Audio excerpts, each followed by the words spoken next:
Okay, hey guys, we are here to talk about the most important thing, which is the approach today. So we have filmed one of our lessons, which was me and one of our academy players, Matti. And this video is basically like six months old though, so don't be so judgmental. But let's talk about the approach, which is one of our candies. Yeah, well, it's an approach with A a rebound. Yeah. Not necessarily A a short really high one. It's just a rebound that is taking you a lot forward. So it's always good to choose if maybe the player is far enough from the net and you are moving forward, with rhythm, with pace, and it's a good time to maybe decide to put that ball on the player's feet, Yeah. the same player that played the overhead. Because exactly. remember that the other guy is the net player, so there is no gap there. So playing that shot to the player's feet, and then moving to the net, And be ready hopefully to together. volley. Then, of course, to connect that play, you need to remember your split step, so you don't crash with the ball. But it's a very nice play. Yeah. Yeah, boom. For example, that was the last point, so we don't judge it, but I put it there. But it was late. So yeah, basically we start the lesson by one-on-one doing the approach and then being set, doing the split step and being set to volley after.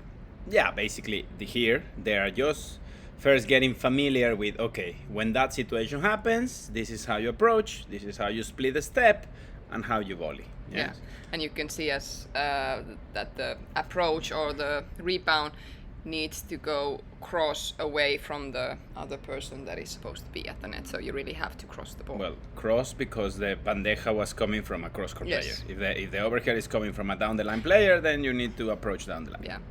Yeah, exactly. So now we switch the exercise to same situation. So we do the rebound, but the player now, instead of playing to me, Gabo feeds the ball away from the player, so he makes Matti stretch in this situation. Yeah, let's say that this is a situation that will happen, and especially with players that are more skillful, when you manage to put the ball on their feet and they feel like they will be in trouble, many times they will try to angle you, basically to pass you. Yes, and when that happens, if you were pushed to the point that you are off balance, that you need to actually stretch to that ball, you shouldn't play cross court, because if you play cross court, I'm pushing my partner to the side.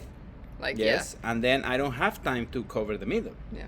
So the most logical shot there is, if I lose my balance when going for a angle, I need to play the ball the closer to where I am. In this case, would be down the line. Yeah, so I have time to move wherever you are.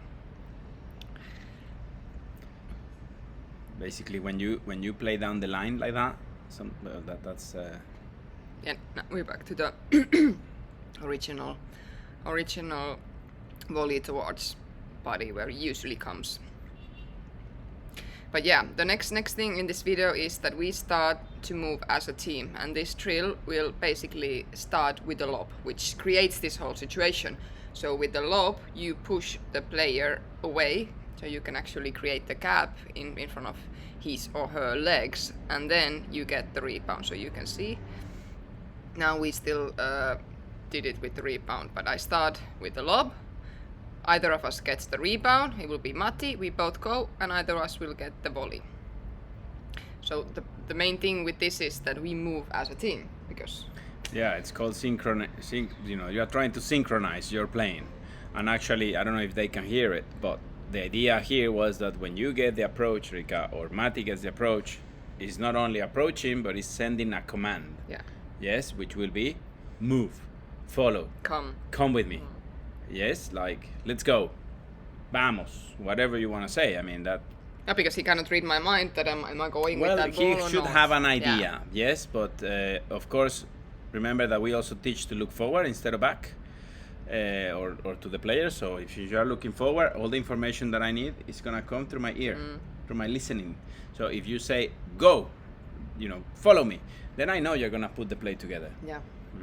Yeah, and if this is the situation Matti doesn't follow, it's so easy for the opponents at the net just switch to him, and my whole whole game is gone. Like, Exactly. doesn't matter how well I did the approach if there's no pressure from him. Yeah, the play is broken, but then Yeah. the point should continue. Yeah, You like- don't need to go like this to your partner. Just go back off and start all over again. But basically, you have missed a chance to maybe counter attack the opponents at the net.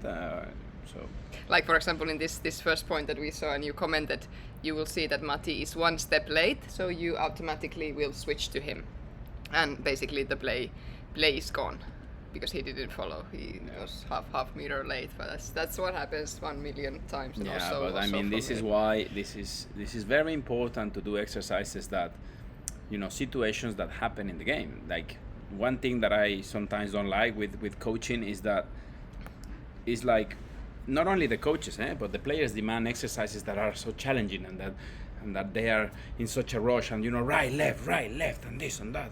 And relax. Do a situation that not every shot that you receive in a game is that challenging. What is No. challenging is that when you get this situation, you actually make it. Yes. And you make it, and you make it, and you And make we it. miss so many times. Instead of, you get the situation, mistake. You get the situation, you miss it at the net. Like, you don't connect the approach. Yeah. Yes, so basically, when you train, to me, this is what you need to focus on, is on situations that, yes, they will happen, sometimes faster, sometimes slower. But you gotta make 95% of these situations.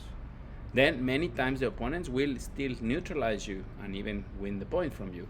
But you shouldn't be giving the points away by missing, by making a mistake. Yeah, if they play well, good for them. But you gotta start making these approaches and start identifying these situations where you can actually put pressure on the players. Yeah, and this is what whole Tasty concept is based on, like these two shots, which the rebound is the one, and then the other one is when the overhead is a bit shorter. So you are still having the same situation to go in. And that's what we basically want to teach our students, that once they play a lob, you have to be ready to get the candies. Yeah, you have to be excited.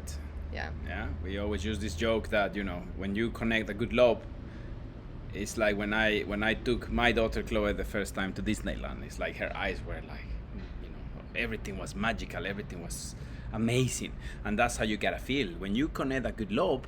You should be okay. In this one, I'm gonna get something. I'm gonna get a bouncy bandeja. I'm gonna get a short bandeja.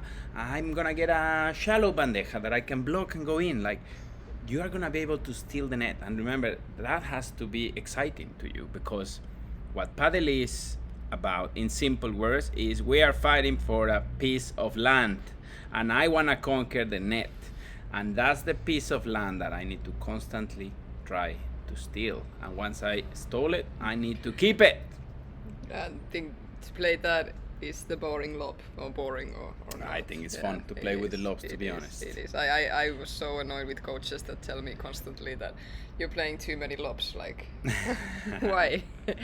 Yeah, also, most of the players we coach are recreational, and you guys need to understand that when you watch professionals, there are tournaments, not always, because they also play a lot of lobs, but it's true that sometimes they play more low than us recreational players, because they play against players that smash from everywhere, from behind the line even.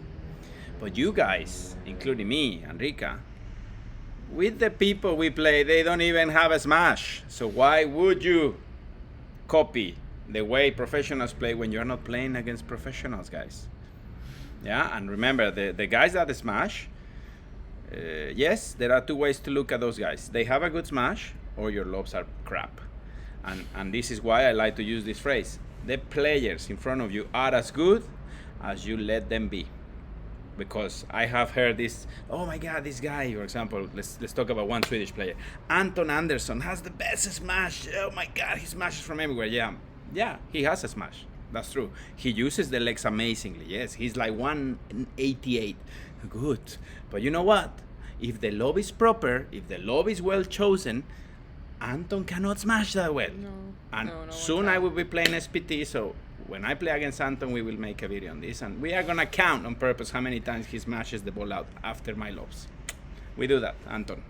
We keep track of that. Okay. Anyway, thank you guys. See you soon.